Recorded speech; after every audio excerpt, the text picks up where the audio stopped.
I wanted to create a short video that will help students and parents tie what's in the gradebook to the Canvas course. What you see on the left hand side is what is often handed out to students in class, and it is the way their grades appear when they are printed. It may not be exactly what you see, but I think the video will still be helpful. This is a pre-algebra student, and you can see that there are, in some cases, they have earned the total number of points. Here is what they've earned out of what is available, and in other places they haven't earned any, and in some places they've earned some. Now, when you see the word assessment, those are tests that were given in class, and if they want to change those grades, they're going to have to come and see me. But the rest they can work on their own. Let's just take an example here of one way of tying the two together. I am going to look at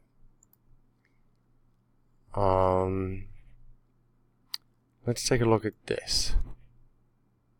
You can see that the student has earned 11 out of the 16 points available for M3L1 item 5.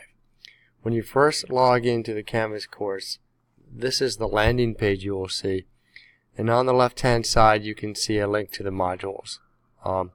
Usually students go to calendar to find out what they need to do exactly that day, and that is the best way to look at the current assignment and the homework. But when you're going back to look at items we've already finished or should have finished at this point, it's best to use the module view.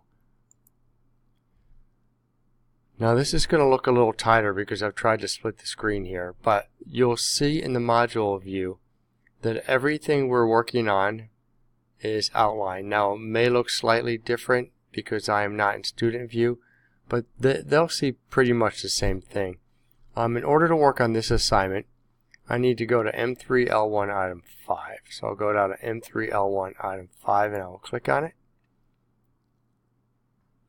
And I will be able to see the full assignment when I get there. Now it looks like that 6 points of this assignment had to do with taking video notes, and 10 points had to do with completing a Khan Academy track.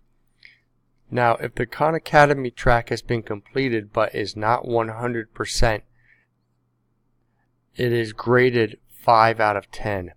So most likely the 11 out of 16 score here is a result of having the video notes complete but not fully bringing the Khan Academy score up to 100%.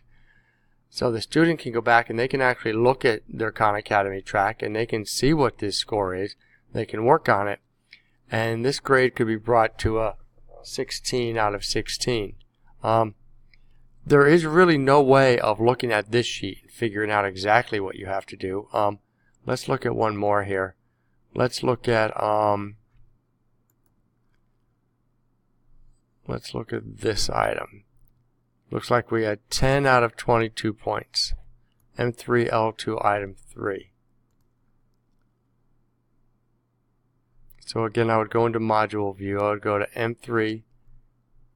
M3L2 item 3, writing linear equations using slope and y-intercept. And you can see that in here there were 2 videos and a 10 marks track that was due. Now in 10 marks, as long as they get above a 70%, or as long as an amplifier has not been assigned when they are done with the track, they will get full credit for the track. So in this case, the student is going to have to go back, and they're going to have to look at their 10 marks track, and they're going to have to find and make sure these video notes exist. And if this is all together and this grade needs to be changed, and it very well could have been work that they did after the grade was due, then they just need to see me, and we'll sit down and we'll take a look at all of this, and this grade can be changed. So that is how you can tie together what is in the student's grade and what was associated with getting the full number of points available for that particular assignment.